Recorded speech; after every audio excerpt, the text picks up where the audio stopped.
સમાચારોમાં વાત કરીએ ગોંડલ નાગરિક સહકારી બેંકની ચૂંટણીને લઈને સમાચાર પ્રાપ્ત થઈ રહ્યા છે।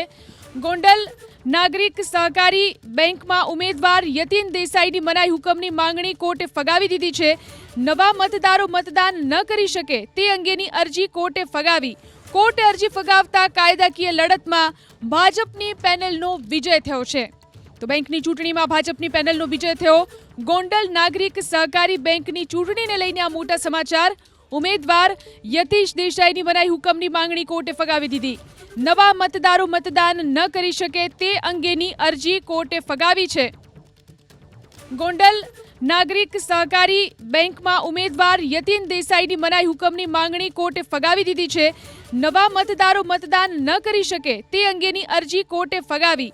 કોર્ટે અરજી ફગાવતા કાયદાકીય લડતમાં ભાજપની પેનલનો વિજય થયો છે। તો બેંકની ચૂંટણીમાં ભાજપની પેનલનો વિજય થયો। ગોંડલ નાગરિક સહકારી બેંકની ચૂંટણીને લઈને આ મોટા સમાચાર। ઉમેદવાર યતીશ દેસાઈની મનાઈ હુકમની માંગણી કોર્ટે ફગાવી દીધી। નવા મતદારો મતદાન ન કરી શકે તે અંગેની અરજી કોર્ટે ફગાવી છે।